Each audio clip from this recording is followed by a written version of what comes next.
pembicara pertama dari tim The House of Slytherin dari IPB, dan saya akan menjadi tim pro dalam mosi ini, dan saya sudah men-timer diri saya sendiri. Saya akan memulai pidato saya dalam 3, 2, 1. Juri yang terhormat, ketika kita membicarakan mengenai nikel, maka kita tidak akan bisa dipisahkan dengan komoditas yang paling penting yang ada di dunia modern saat ini. Nikel merupakan sebuah komoditi yang sangat penting, terutama dalam bidang electronic vehicles atau mobil listrik, military appliance, dan juga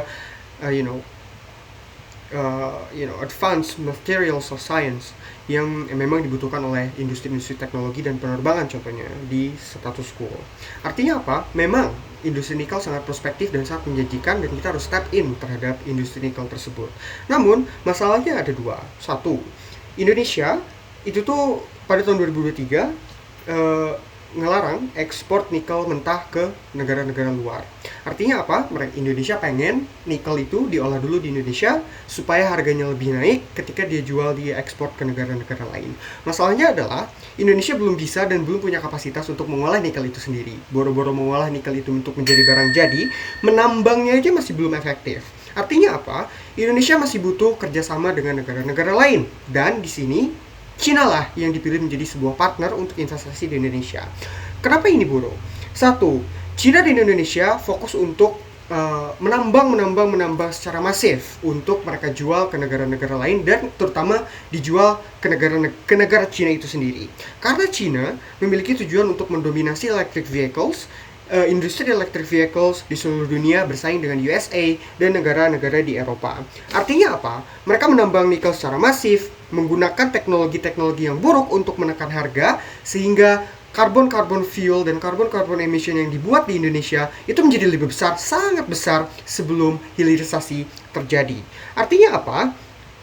Yang akan terharm adalah Indonesia, karena kualitas lingkungan yang menurun, degradasi lingkungan yang membuat petani-petani lokal contohnya tidak dapat bertani dan beternak, sehingga merugikan warga-warga lokal, dan benefit dan keuntungannya harus dibagi dua antara Cina dan Indonesia.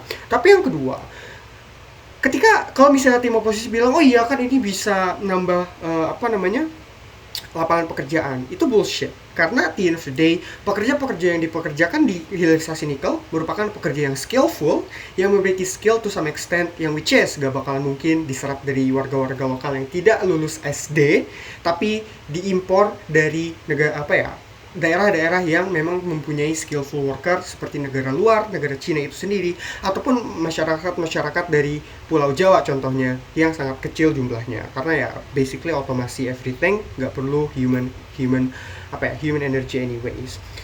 Dan ya itu kenapa hal ini ya basically sama-sama aja nambang nikel, tapi di branding sebagai hilirisasi, kita menggunakan kita mengolah itu sendiri dan tidak mengekspor barang mentah.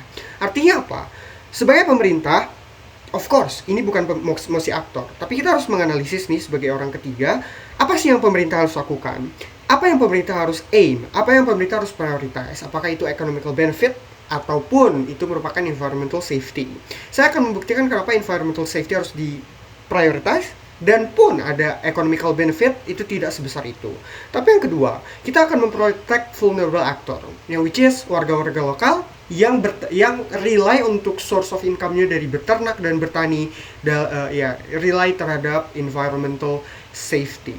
Argumen yang pertama, kenapa environmental safety atau environmental harm yang dilakukan oleh hilirisasi nikel sangat masif? Satu, karena Indonesia dan Cina itu sangat profit oriented. Mereka meng-aim untuk dapat profit yang besar dengan biaya yang paling murah. Ujungnya apa? Artinya apa? Mereka akan resort terhadap teknologi yang lebih kotor, yang lebih murah, yang which is pakai coal atau batu bara, yang menghasilkan untuk mengolah dan menambang nikel ini, yang menghasilkan carbon footprint yang semakin besar, dan polusi udara dan polusi lingkungan dan polusi tanah yang semakin besar. Yang keharm siapa? Masyarakat lokal. Tanahnya nggak bisa subur untuk dijadikan beternak contohnya, udaranya nggak sehat untuk tanamannya untuk berkembang, padinya nggak tumbuh, rumput untuk kasih makan sapinya nggak ada, bisnis mereka terhancurkan. Artinya apa? Mereka nggak bisa sustain diri mereka sendiri, kehidupan mereka sendiri, dan pemerintah do nothing about it di status quo saat ini. Ya pemerintah cuman, udah nanti aku beli tanahmu, terus kamu pindah, tapi Setelah itu gak ada pertanggungjawaban apapun. Masyarakat lokal dikorbankan, pekerjaan mereka dikorbankan, tempat tinggal mereka dikorbankan, livelihood mereka dikorbankan. Artinya apa? Vulnerable actor di status quo yang harusnya pemerintah lindungi tidak terlindungi. Tapi yang ketiga, sustainability yang terganggu. Karena ya kita eksploitasi mineralnya sekarang dikeruk sampai habis, di masa depan kita sudah tidak ada, dan artinya apa? Ya sustainability-nya nggak ada. Padahal electric vehicle industry merupakan long run, industry is long race, di masa depan masih ada, harusnya kita tap in di masa depan daripada sekarang kita habisin dulu. Gimana weighing-nya? Of course, mungkin ada economical benefits, nikel yang ditambang lebih besar, ataupun kayak ya udah jual harga nikelnya lebih tinggi. Tapi at the end of the day, saya rasa yang harus dilindungi adalah masyarakat lokal yang mereka rely terhadap hasil alam yang harusnya pemerintah lindungi. Di sisi kita, vulnerable actor dilindungi, di sisi mereka tidak terlindungi sama sekali. Economical benefit yang akan kita dapatkan masih tetap ada, walaupun tidak sebesar hilirisasi, but it's still there, tanpa menghasilkan harm yang sebesar itu. Artinya apa? Di sisi kita, economical benefitnya tetap ada, walaupun sedikit, dan kita melindungi vulnerable actor yang which is local people. Tapi argumen yang kedua, kenapa keuntungan dari hilirisasi sangat marginal? Of course, dengan hilirisasi, nikel diolah dulu, nambang lebih banyak, etc. But why ini jelek? Satu, profit dibagi ke investor, kan Indo nggak bisa hilirisasi sendiri, like I've told you before. Tapi yang kedua, tidak menyerap lapangan pekerjaan anyway. Hilirisasi require skills, etc., skilled worker, etc., etc. But see, kecaman Barat, terutama USA dan EU atas kebijakan Indonesia, apalagi China mau dominate EV, melawan langsung sama SpaceX sama Tesla contohnya, yang mereka clash. Way-nya kayak gimana?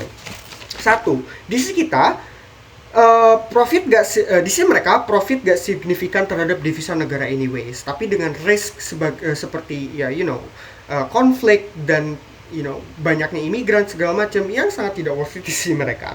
Tapi yang kedua, buying power juga nggak terlalu ngaruh karena serapan kerjanya nol. Tapi yang ketiga, potensi konflik ekonomi, embargo, etc. sangat unfavorable terhadap pemerintah Indonesia, yang which is Indonesia adalah gerakan non-blok yang tidak berpihak satu sama lain. So artinya apa? Profitnya sangat kecil, environmental damage-nya sangat besar. At the end of the day, vote for government. Thank you.